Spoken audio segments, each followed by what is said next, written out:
Welcome back to the channel, and today you're talking sports with MG9, and today we have Sixers Talk with MG9's episode 13. So before we get into today's video, make sure you guys hit the like button if you enjoy today's video, and if you are new to the channel, hit the subscribe button for NBA, NFL content, mainly the Sixers and the Eagles, but we try to show love to each and every team. Also, make sure you guys hit the notification bell so you don't miss any video or live stream that goes down on the channel. Also, be sure to leave a comment if you have a thought or an opinion on today's video. Also, before we get into today's episode, I want to say thank you all who was there yesterday to help me reach 500 subscribers. We halfway to 1,000. 1,000 is the biggest goal, but guess what? We ain't stopping here. It's only 1% of the journey completed, and we still elevating our game. Now, let's get right into today's episode of Sixers Talk with MG9, and today we got to discuss what happened yesterday. The 76ers lost by 4 to the Atlanta Hawks, and let's talk about it, man. Trae Young in the first half, starting off with 25 points, going ballistics, man. But guess what? Ben Simmons wasn't the primary defender on him like we all wanted. Matisse Thybulle was on him a little bit, maybe a couple of possessions the first half, but not like you would want him to. But in the second half, that all changed. We got 2 possessions in a row with Ben Simmons was on him, but then Ben Simmons picked up 2 fouls. Okay, let's trap him with Ben Simmons, Matisse Thybulle. And that was what was really effective in us trying to come back and almost potentially winning the game, was setting traps for Trae Young. Matisse Thybulle got a couple of possessions on him. But the thing is, with a guy like Trae Young, man, it's really hard to guard him one-on-one. And I want to bring this up too. It's hard to guard Trae Young one-on-one already because he's a very skillful player. He has a deadly floater, and his range is very, very extended from the three-point line. But what else is hard to guard him is if you're an aggressive defender like Ben Simmons and Matisse Thybulle, you can't play him aggressive because, let's be honest with ourselves, Trae Young's a flopper. Trae Young is going to flop. He's going to try to create a foul every chance he can. So if you play aggressive defense, if you play tight defense, and he feels like he can't get to his shot, or he feels like he can't get a floater, or he can't drive and blow by you with his speed, he's going to try to get contact. And that's the annoying part about playing Trae Young. And I think the traps we set for him in the fourth quarter to try to get the ball out of his hands and create turnovers, I think that's our best chance of slowing him down. And that was our best chance slowing him down in yesterday's game. So Trae Young going off for 25 in the first half kept him to under that, and we only kept him to 10 points in the second half when we switched to defensive assignments and we start setting more traps. So it's interesting to see how Doc Rivers goes into game 2 defending a guy like Trae Young. Now let's talk about the Sixers offense though. I actually think our offense wasn't as bad as it seemed in the first half. I just think we just got completely outscored in the first half. I mean, we scored 54 points in the first 2 quarters, which is still pretty good for an NBA team. So I mean, in the first half, we didn't play horrible offensively. I just think we got completely outscored. And when you see in the second half, when we tighten up on defense, we were able to still score at an efficient rate on offense. And then let's talk about Joel Embiid, man. This was going to be a big key to the game going into this. Is he playing? Is he not? Once we found out he was playing, a lot of Sixers fans, including me, thought, okay, I think we're going to get this win. But we forgot about how Trae Young could take over a game and do things he did yesterday. But Embiid had 39 points on the day. He was actually very effective in this comeback. I feel like from 1 through 4, Embiid was actually doing pretty good from the first, second, third, and fourth quarter.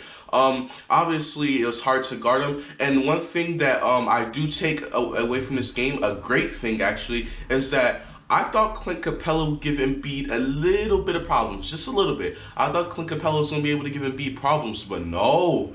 Clint Capella, every chance Embiid got one-on-one, he'd just go at him, go at Clint Capella, and it was either a bucket for Embiid or he was going to get an easy and one, or if he didn't get an and one, he was going to the free throw line. And that's what I want to see from Embiid more and more, man. It looks like his knee wasn't affecting how aggressive he was, especially when he tried to lead us back in the fourth quarter. Also, Tobias Harris had a good stretch, man. Tobias Harris had a couple of good stretches in this game where he turned up. He had a couple of good possessions throughout the third and fourth quarter, and he was kind of the guy who kept us in the game. He gave us a lot of energy, and he had a big steal in the fourth quarter, which led to us almost coming back. So shout out to Tobias Harris, man, being good. Ben Simmons was okay yesterday. He wasn't horrible, but he wasn't great either. He was aggressive when he wanted to be. You already know how Ben Simmons is. Some possessions he'll drive to the rim, some he'll play passive.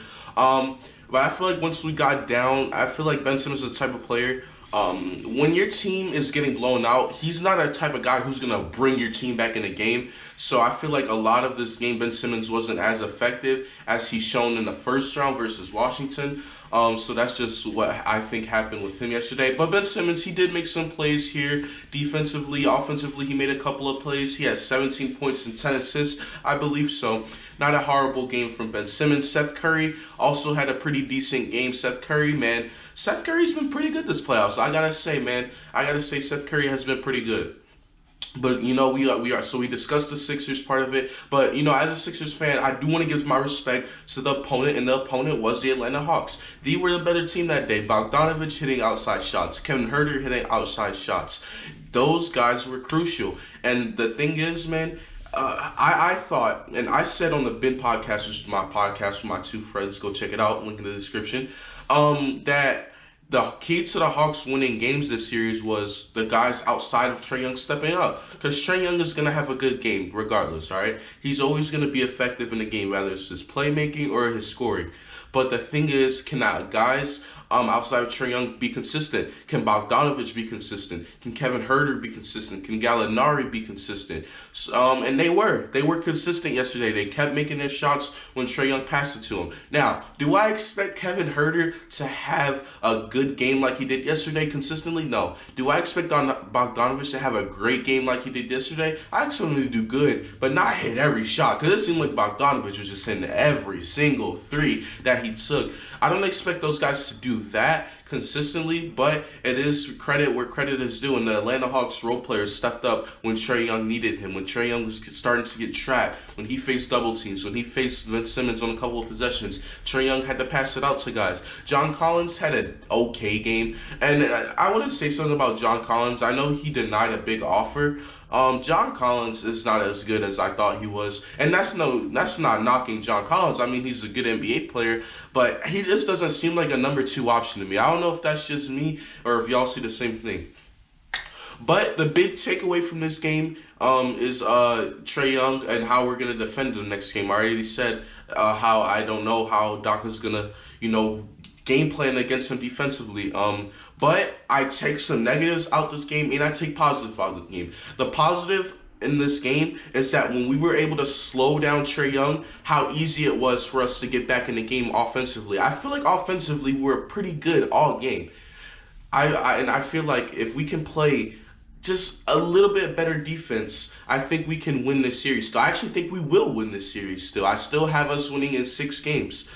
So I take a few bright spots. Another bright spot I really take is that Joel Embiid is not going to be stopped. Clint Capella, I thought Clint Capella was able to slow him down a little bit, but nope, Joel Embiid seems like he's good and ready. He looks at least like 90% of himself. So, I mean, that's another bright spot, that Joel Embiid won't be stopped this series, and that's just great, man. That's great to see. As a fan of the Sixers, you love to see your star player play very, very effective. So, that's good to see.